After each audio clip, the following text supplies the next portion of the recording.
আমি দাঁড়ি হতে চাই, ইসলামের জন্য কিছু করতে চাই, আমি শুধু কিভাবে করো জানাবেন।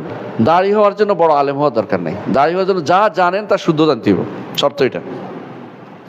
আলা বাসিরাতিন, সূরা ফাতিহা যদি কোনো আপনি জানেন তাহলে মসজিদে বুড়াদেরকে যান, পারবেন, সহজ জিনিস। আপনি সূরা ফাতিহা কেমন পড়ে একটু শুনি, আমারটা শোনেন, তারটা শুদ্ধ করে শোনেন, যেন আঘাত না পায়, বলতে না বুঝে না বলে আমার শিখাইতে আসছো এটা না, বলুন হুজুর আমারটা হচ্ছে কিনা একটু দেখেন তো আপনি জনাব, তো ওনারটা শুনেন, আমারটা শুনছি আপনারটা কেমন হয় দেখি দেখি পারে কিনা, তখন ধরা দিবেন, মানে চেষ্টা করবেন। আমি দেখছি মসজিদ নববীতে, আমি যাচ্ছিলাম মসজিদ নববীতে অথবা মক্কার মসজিদে, তো আমাকে একজন ধরছে, ওরা তো আর চিনে না, আমি ইউনিভার্সিটি পড়ছি, মনে করছে হাজি সাহেব কোরআন শরীফ শোনাবেন না আমার একটু, তা আমি হ্যাঁ শোনাই।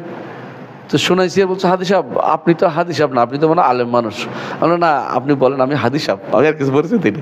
তো বলতেছে যে আমরা ওই যারা হাদি সাহেব আছে সবাইকে শোনাই আর কি, এই জন্য আপনার থেকে শুনছি, কিছু মনে করেন না, আমি এটা ভালো কাজ।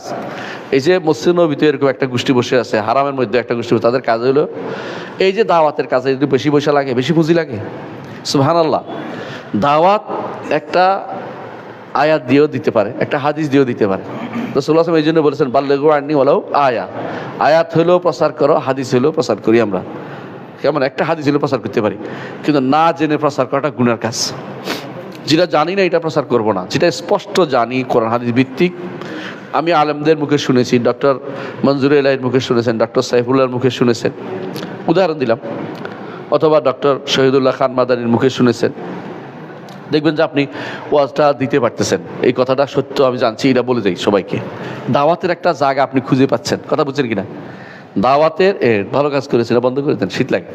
তো দাওয়াতের একটা ভালো জায়গা, আপনি ভালো সোর্সটা জানছেন শুদ্ধ, এখন আপনি এবার খুঁজবেন কেমনে আমি দাওয়াতটা পৌঁছাতে পারি।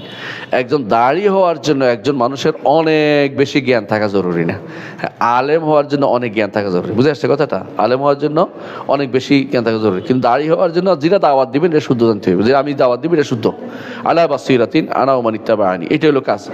এই জন্য যতটুকু জানেন ওটুকু পৌঁছাই দেন, ইনশাআল্লাহ এটার মধ্যে কাজ করতে পারবেন। শুরু করবেন কিভাবে? এইভাবে, যেটা জানি এটা পৌঁছাবো।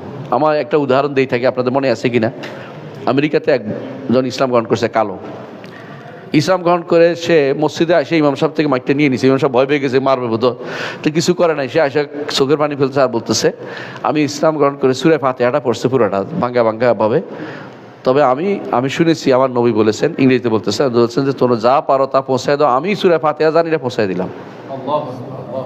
মানে বোঝা গেল সে এটা চিন্তা করছে যে তার মধ্যে এখন স্বাভাবিক কাজ করছে, ফেতরাত